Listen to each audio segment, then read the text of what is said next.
برادری کے نہایت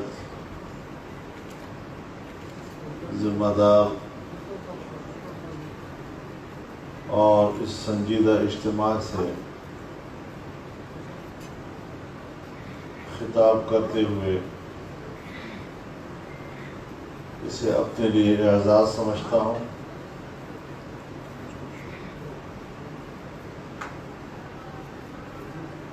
جو تقریریں میں نے سنی ہیں، ہر مقرر نے ملک کی معیشت کے حوالے سے، کاروبار کے حوالے سے مختلف پہلوؤں پر جو اپنی رائے دی ہے،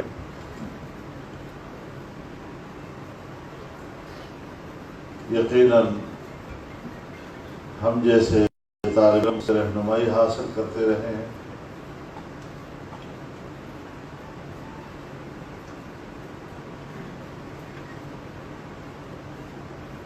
میں جو کچھ اس حوالے سے اب تک سمجھ سکا ہوں،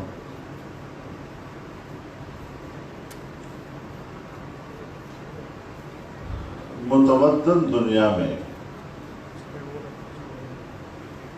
ریاستوں کی بقا کا دار و مدار مستحکم معیشت پہ ہوا کرتا ہے۔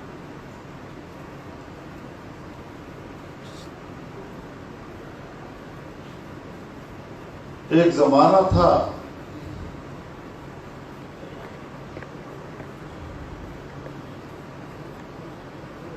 جب انسانی معاشرے پر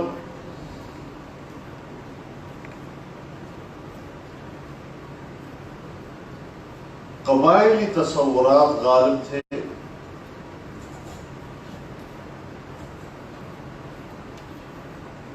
اس قبائلی معاشرے میں ریاست کی بقا کا مدار دفاعی قوت ہوا کرتی تھی، لیکن آج متمدن دنیا میں معیشت کو اولین ترجیح حاصل ہے۔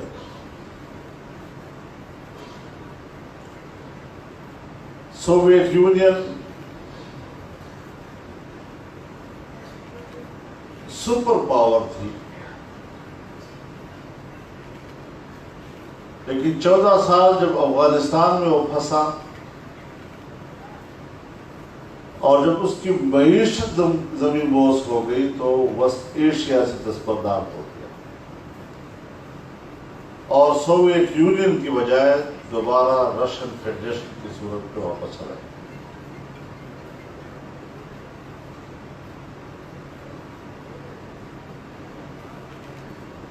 ہم اپنے ملک کی تاریخ پر جب نظر ڈالتے ہیں،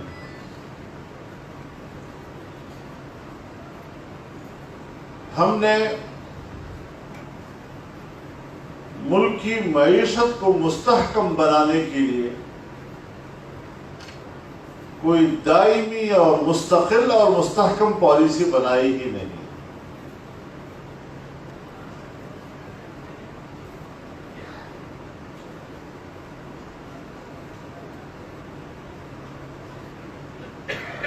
ہم عالمی مالیاتی اداروں کے رحم و کرم پر ہیں۔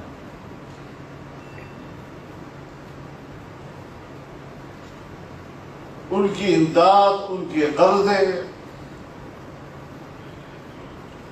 اس پر ہمارے ملک کی معیشت کی بنیاد ہے۔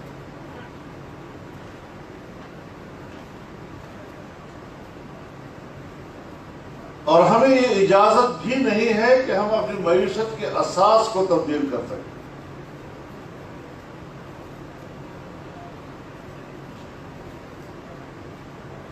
ہم اپنے ملک کی وسائل کو استعمال کر سکیں۔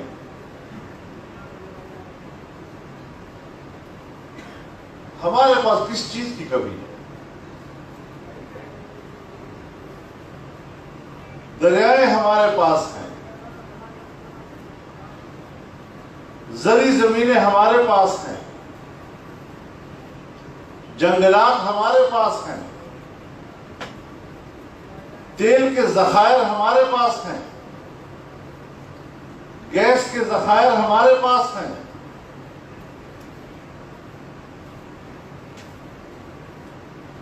دنیا کا کوئی ملک معدنی وسائل کے اعتبار سے پاکستان کا مقابلہ نہیں کر سکتا، لیکن کیا وجہ ہے کہ میں 70-72 سال کے بعد آج بھی اپنے ملک کی وسائل کی بنیاد پر بجٹ تیار نہیں کر سکتا؟ میرا بجٹ IMF تیار کرتا ہے اور ایک پاکستانی پارلیمنٹ میں پڑھ کے سنا ہے۔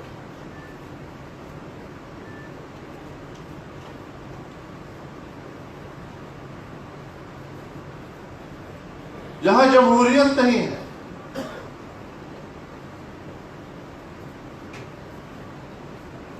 آئین جمہوریت کی بات کرتا ہے،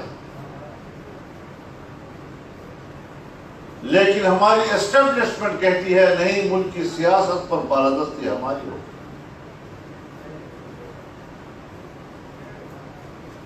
اگر ایک ملک کی اسٹیبلشمنٹ اور اس ملک کی دفاعی قوت دفاعی ذمہ داریوں سے عہدہ برا ہونے کے بجائے وہ ایک کاروباری ادارہ بن جائے اور ہر شعبے میں وہ تجارت اور کاروبار کی طرف چلا جائے، اس ملک کا بنے گا کیا؟ پھر اقتدار کی کشمکش ہے، اقتدار عوام کے پاس ہو یا اقتدار اسٹیبلشمنٹ کے پاس ہو۔ اس اقتدار کی کشمکش میں ہمارا ملک معاشی لحاظ سے بیٹھ گیا۔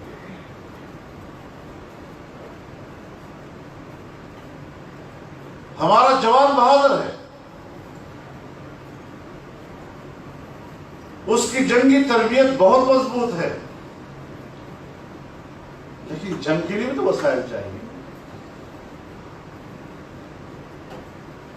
کہتے ویسے تو پیسہ لگتا ہے، لیکن الیکشن میں یا میدان جنگ میں پیسہ جلتا ہے۔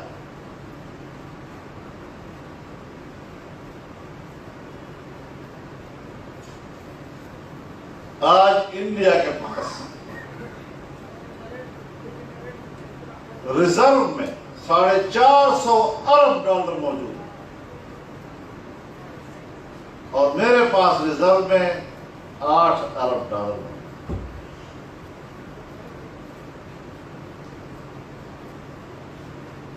ان وسائل اور اس صلاحیت کے ساتھ ہم دنیا کو فتح کرنے کا دعویٰ کر سکتے ہیں؟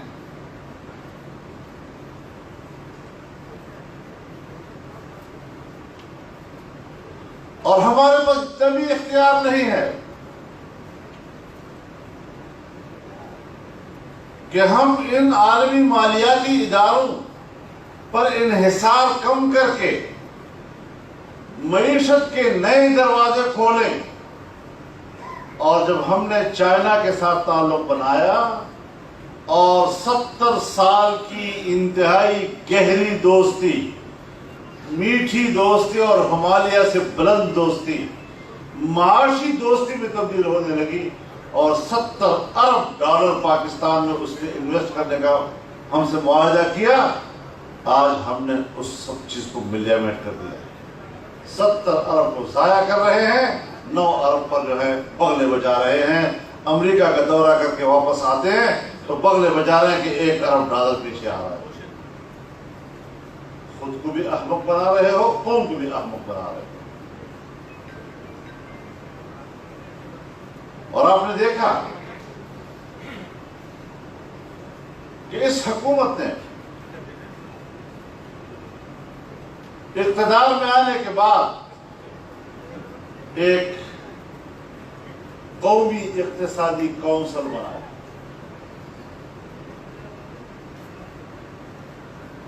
نیشنل اکنامک کونسل،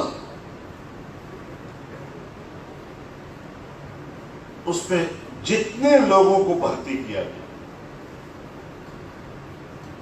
یہ سب لوگ اس ایک لابی سے وابستہ تھے کہ ملک کی معیشت کا رخ ہم نے مغرب کی طرف پھیرنا ہے، مغرب کے مالیاتی اداروں سے وابستہ کرنا ہے، اور ہم نے ان کے مفادات کی بھیٹ چڑھا دینا ہے اپنے ملک کی معیشت کو۔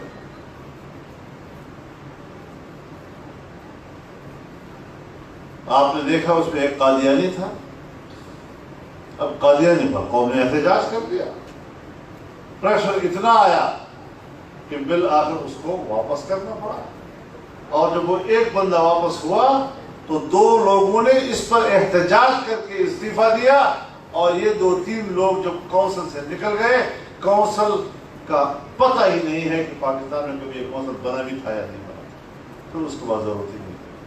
یعنی اگر یا تو قادیانی اس کے اندر ہو، یا وہ فعال ماہرین کہ جو مغرب کے مفادات کا تحفظ کرتے ہوں، اگر تو وہ موجود ہے تو پھر کونسل ہے، اور اگر وہ نہیں تو کونسل ہے۔ اور پھر ہمیں 89 IMF کے نمائندے ان کو بلانا پڑا، ایک کو اسٹیٹ بینک کے اوپر بٹھا دیا اور ایک کو ہم نے FBI پہ بٹھا دیا۔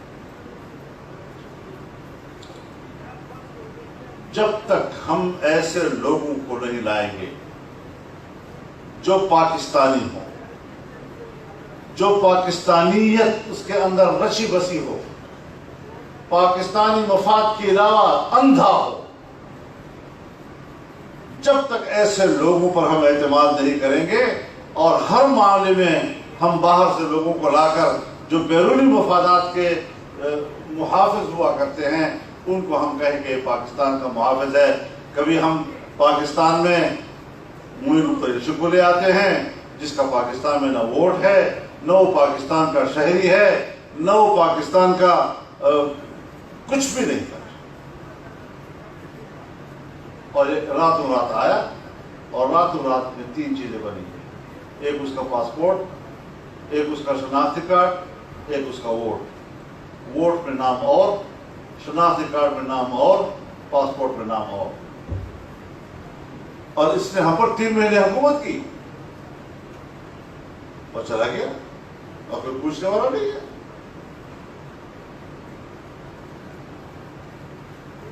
پھر اس کے بعد ہمارے اوپر شوکت عزیز صاحب آ گئے،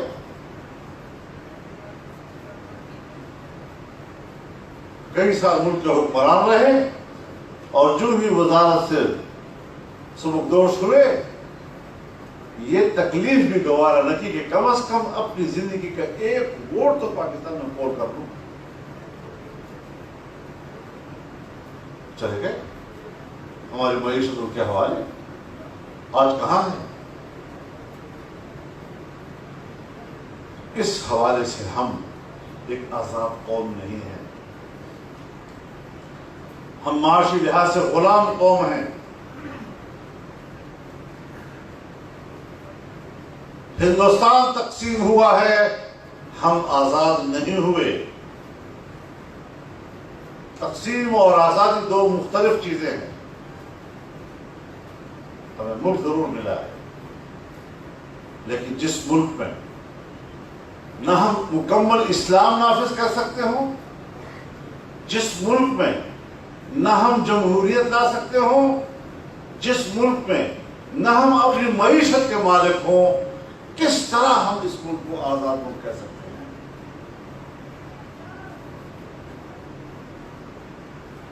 تو آج جو صورتحال ہے، کچھ ہم ضرورت سے زیادہ ایکسپوز ہوتے چلے جا رہے ہیں۔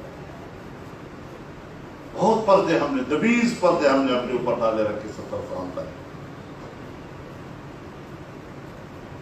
اپنی قوم سے کیا کیا کچھ ہم کہتے رہے، کب تک کہتے رہے، کب تک سبز باغ دکھاتے رہو؟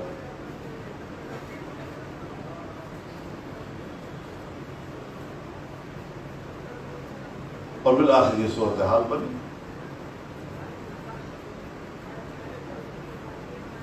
آج ہم تنہائی کا شکار ہیں۔ ہندوستان تو ہے ہی ہمارا دشمن،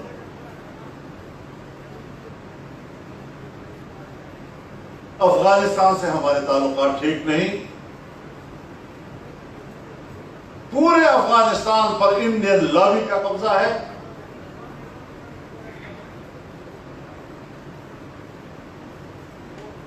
ہندوستان کی راہ افغان گورنمنٹ کو ڈیل کرتی ہے،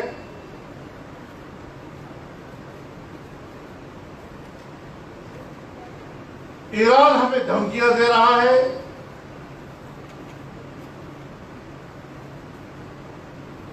اور ہمارے حکمران عقل کے اندھے ایران جا کر ایرانی قیادت کے سامنے اعتراف کرتے ہیں کہ ہاں پاکستان کی سرزمین آپ کے خلاف استعمال ہوئی ہے، آئندہ نہیں ہو۔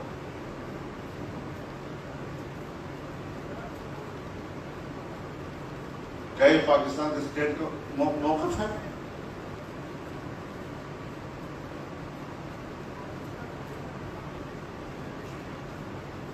کوئی پڑوس آپ کے ساتھ نہیں، چائنا کا اعتماد آپ سے اٹھ چکا ہے،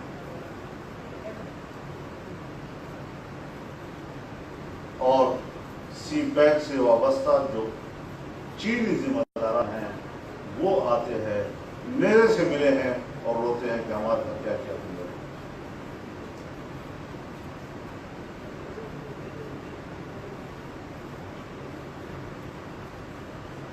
تو ملک تو یہاں تک پہنچ گیا۔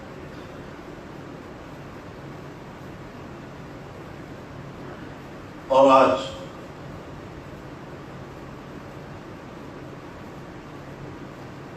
ہمارے ساتھ وہ کام ہوا کہ وہ کہتے ہیں کہ گیا تھا تو نمازیں بخشوانے کے لیے، روزے گلے پڑ گئے، بڑے خوشی خوشی واپس آ رہے ہیں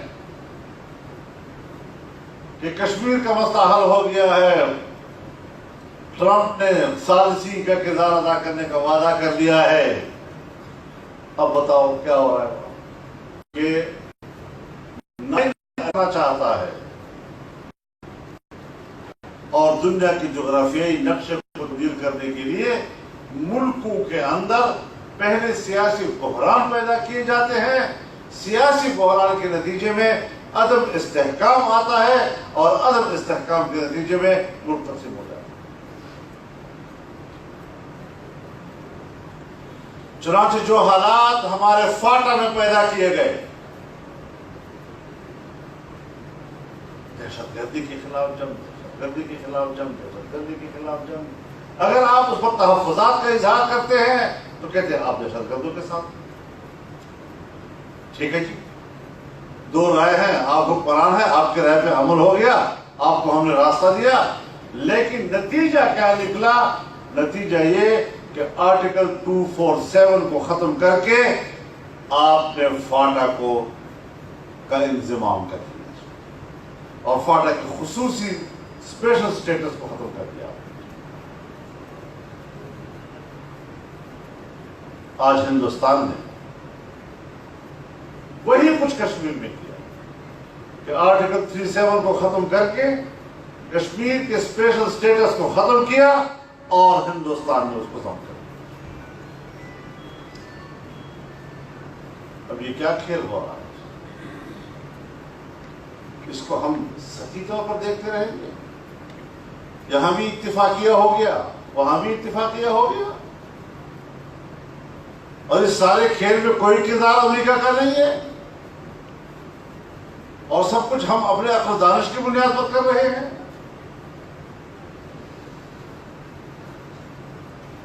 ہم افغانستان کے بارڈر پر باڑ لگا رہے ہیں تو ہندوستان پاکستان کے بارڈر پہ باڑ لگا رہا ہے۔ ہم کہتے ہیں افغانستان سے دہشت گرد نہ آئے، انڈیا کہتے ہیں پاکستان سے دہشت گرد نہ آئے۔ افغانستان قبائلی عوام سے کہتا ہے پشتون قبائل، افغانستان تمہاری سرزمین ہے، چاہو ہمارے ملک میں آؤ۔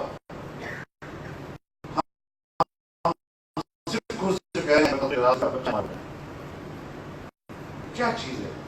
کچھ مجھے سمجھائے، میں ایک طالب علم ہوں، ہم ادھر جا رہے ہیں، ہم کیا کھیل کھیل رہے ہیں؟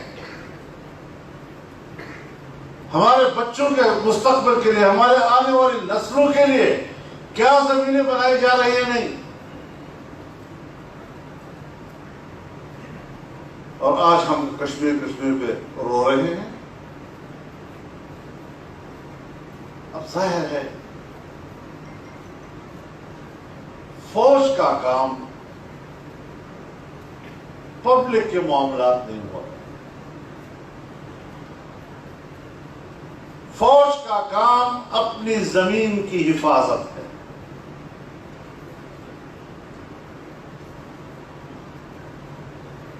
اگر کوئی آپ کی زمین پر قابض ہے اس زمین کو حاصل کرنا، اس کے لیے فوج تشکیل دی جاتی ہے.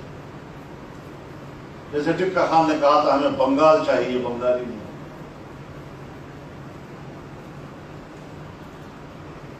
اب کشمیر چلا گیا.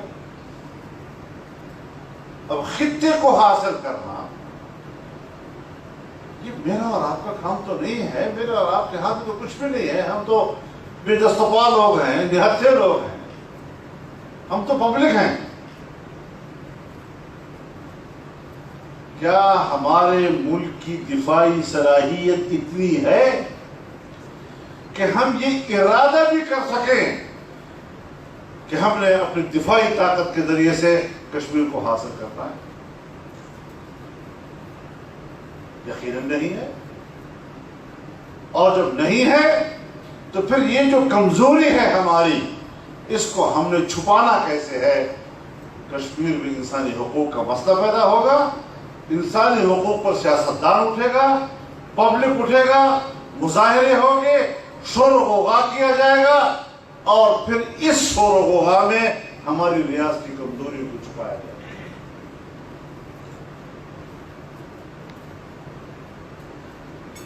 پبلک کو حقائق سے تو آگاہ کرو کہ پوزیشن یہ ہے ہماری. تو کشمیریوں کے ساتھ ریاست نے کھڑا نہیں ہو سکنا، کشمیریوں کے ساتھ پبلک نے کھڑا ہونا. اس میں پبلک کا کردار کیا ہو سکتا ہے؟ کہاں تک ہم جا سکتے ہیں؟ ٹرمپ نے واضح طور پر ہندوستان کو کہہ دیا کہ ہم آپ کے ساتھ ہیں. اور جو کچھ ہوا ہے امریکہ کے منشا کے مطابق ہوا ہے. اس کے بعد ثالثی، پھر ثالثی، اور پھر ثالثی کا کیا مطلب؟ یعنی اب مظفر آباد پہ آ کر انہیں ثالثی کرا. اس طرح ہم بین الاقوامی دنیا کا کھلونا بنے ہوئے ہیں. ہر شخص بیٹھا ہوا ہے، فلسفے جا رہا ہے. اور اگر حقائق سے قوم کو آگاہ کیا جاتا ہے تو پھر یہ جرم ہے.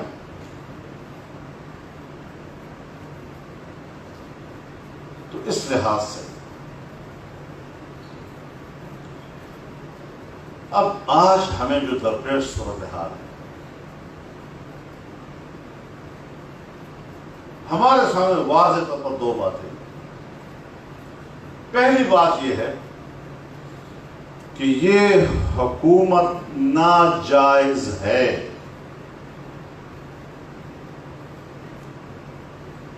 یہ اسٹیبلشمنٹ کی بنائی ہوئی حکومت ہے، عوام کی بنائی ہوئی حکومت نہیں ہے.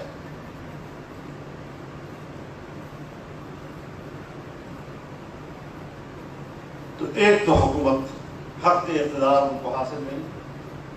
نمبر دو یہ کہ 1 سال کا عرصہ ہو گیا، ہر شعبے میں ناکام اور نااہل ثابت ہوئی. کون سا شعبہ ہے جو نہیں ہو رہا؟ مذہبی طبقہ رو رہا ہے، تاجر طبقہ رو رہا ہے، ٹیکسس کے نئے نظام سے آپ کے کاروبار بند ہو گئے ہیں، انویسٹمنٹ رک گئی ہے، پیسہ باہر جا رہا ہے.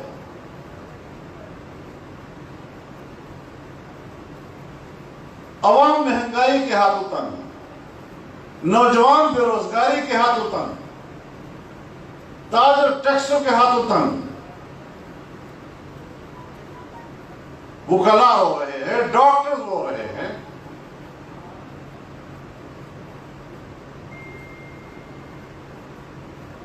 ہر شعبے میں ہمیں کمزور کیا جا رہا ہے. اتنا کمزور کر دو پاکستان کو، اور ہر شعبے کے حوالے سے کمزور کر دو تاکہ ہم ساری زندگی ان بڑی قوتوں کے ہاتھوں میں کھیلتے رہیں.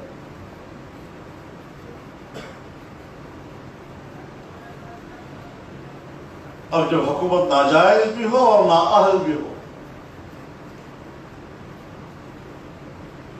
تو پھر عوام نے اس کو اتارا. اور اس اعتبار سے جمعیت علماء اسلام اور متحدہ مجلس عمل کی جماعتوں نے 15 ملین مارچ کیے. کراچی سے ہم شروع ہوئے. ہمیں اس پر کوئی اعتراض نہیں ہے کہ اگر کوئی بے گناہ ہے تو اس کو رہا نہ کیا جائے.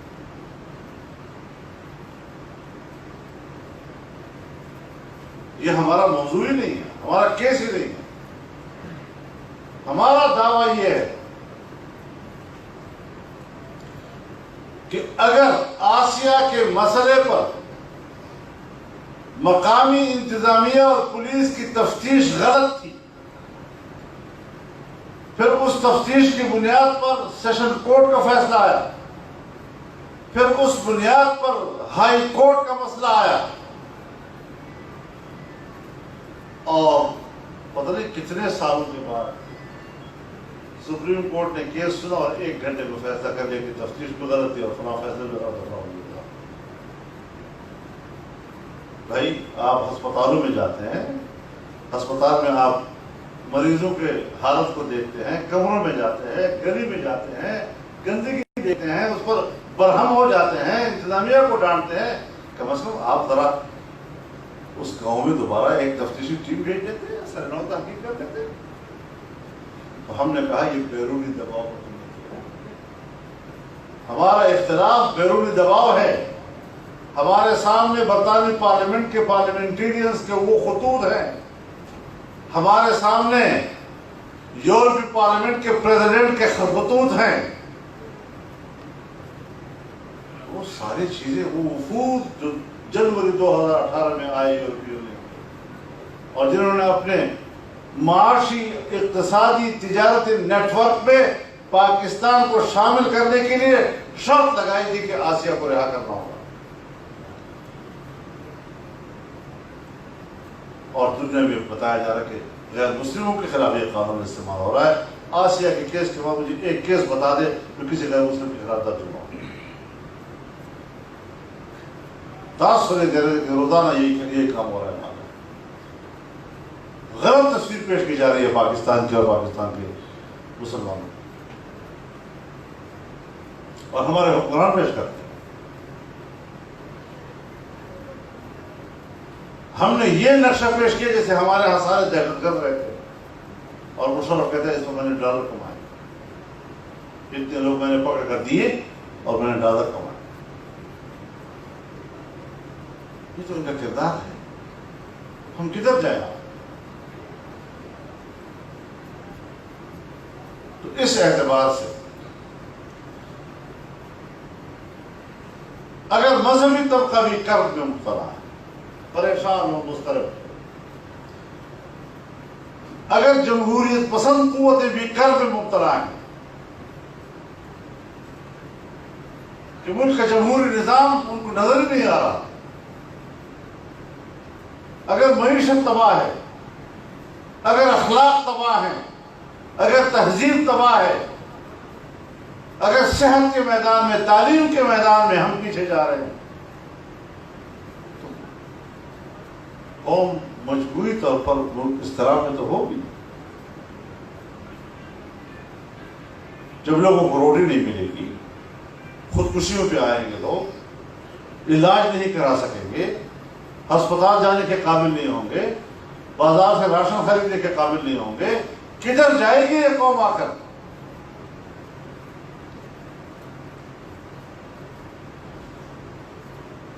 ہم کوئی زیادہ طاقتور لوگ نہیں, لیکن ایک بات واضح ہے کہ ہم سیاسی کارکن بھی ہیں اور پارلیمانی سیاست سے تعلق رکھتے ہیں, ایک جمہوری سیاست. ہم نے جب کہا کہ یہ الیکشن غلط ہوا ہے, ہم اسلحے کی طرف نہیں گئے, ہم پبلک کی طرف گئے. ہم نے 15 ملین مارچ کیے ہیں تو عوام نے مظاہرے کیے, اور ایسے پرامن کہ درخت کا کوئی پتا بھی نہیں پڑا. ایک شیشہ بھی نہیں روکا. اور ہر بار ہم نے کہا کہ یہ سب کا متفقہ بیانیہ ہے، تمام اپوزیشن پارٹیوں کا متفقہ بیانیہ، اور کوئی تاخیر سے نہیں. 25 جولائی 2018 کو الیکشن کے فوراً بعد ایک ہفتے کے اندر اندر یہ بیانیہ طے ہوا کہ بدترین دھاندلی ہوئی، ہم نتائج تسلیم نہیں کرتے، دوبارہ الیکشن کرائے جائے. آج بھی سب کا یہی موقف ہے. تو حکومت کے جواز کے حوالے سے موقف یہ، اور اس کے بعد جو مشکلات پیدا ہوئی ہے عام آدمی کے لیے وہ ایک مستقل مسئلہ ہے. پورا سسٹم خراب ہے. تو عوامی قوت کو مجتمع کرنا ضروری ہے، پبلک کی بیداری ضروری ہے،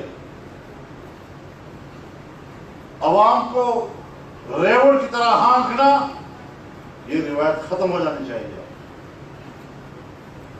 اور اسی لیے ہم نے فیصلہ کیا ہے کہ پوری قوم کو دعوت دیں کہ آئیں اسلام آباد، اور پوری دنیا کو میسج دیں کہ ہم اس حکومت کو تسلیم کرنے کو تیار نہیں.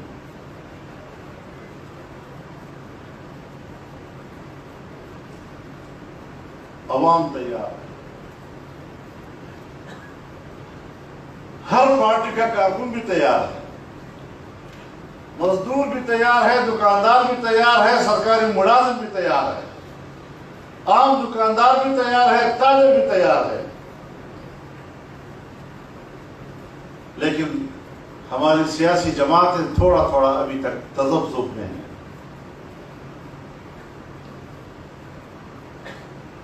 تو ہم انہیں یہی کہتے ہیں کہ بیانیہ تبدیل نہیں ہونا چاہیے. میں نے تو پہلے دن آپ سے کہا تھا، آپ نے بیانیہ طے کر دیا، الیکشن ہوئے ہیں، دھاندلی ہوئی ہے، بدترین دھاندلی ہوئی ہے، ہم نتائج کو تسلیم نہیں کرتے، دوبارہ الیکشن ہونے چاہیے، منصفانہ ہونے چاہیے. یہ بیانیہ بنیاد ہے آپ کا ارمان. اب جب آدمی ایک بیانیہ طے کر لیتا ہے تو آپ کی بیانیہ طے کرنے کے ساتھ اس کا یہ مطلب تو نہیں کہ اگلے روز عوام نے فوراً تسلیم کر لیا. آپ نے پبلک کو اس پر آمادہ کرنا ہے، اپنے ساتھ وابستہ کرنا ہے، اس حقیقت سے ہر شہری کو آپ نے آگاہ کرنا ہے. تو میں نے کہا تھا کہ آپ حلف مت اٹھائیں، لیکن حلف اٹھا لیا ہمارے دوستوں.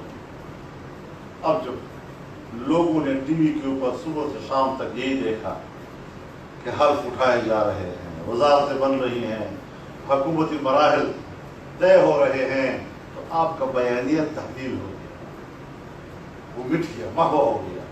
اب نئے بیانیے کا انتظار کرنا ہوگا. لیکن جمعیت علماء اسلام نے تنہا پورے ملک میں اس ایک مشترکہ بیانیے کو زندہ و ثابت رکھا، اور آج سب دوست اسی کے اوپر واپس آ رہے ہیں. تو اس اعتبار سے پبلک میں بیداری پیدا کرنا، آج کے یہ اجلاس بھی اسی حوالے سے ہے کہ ملک کی معیشت کے لیے آپ کا طبقہ، آپ کی کمیونٹی ریڑھ کی حیثیت رکھتی ہے، اور یہی آپ کو کہا جا رہا ہے کہ اس بہت بڑے قومی فریضے میں آپ حضرات شامل ہیں. یہ قومی فریضہ ہے، اس کو ہمیں سمجھنا چاہیے. جس طرح دنیا ہمیں غلام بنانا چاہتی ہے، مذہبی حوالے سے بھی، اخلاقی حوالے سے بھی، تہذیبی حوالے سے بھی، اور معاشی حوالے سے بھی ہم نے آزادی کی جنگ لڑی. اسی لیے ہم نے اس کا نام بھی آزادی مارچ رکھا.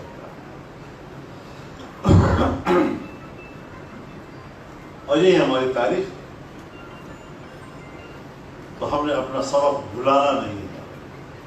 کئی سو سال تک آزادی کے لیے لڑتے لڑتے آج ہم اپنے اکابر اسلاف کے پڑھائی ہوئے سبق کو بھول جائیں؟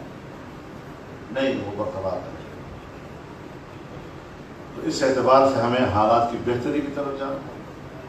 اداروں سے ہم کوئی جنگ نہیں لڑنا چاہتے، لیکن ضرور یہ کہنا چاہتے ہیں کہ آئین کے مطابق ملک کو چلائیں. کوئی ادارہ اس خواہش پہ کہ بالادستی میری رہے گی میرے خیال میں اس سے ملک کا نظام نہیں چل سکتا، اس سے اعتماد کی فضا پیدا نہیں ہو سکتی۔ تو ہم چاہتے ہیں کہ ملک کے اندر تمام اداروں کے بیچ میں ایک اعتماد کی فضا پیدا ہو۔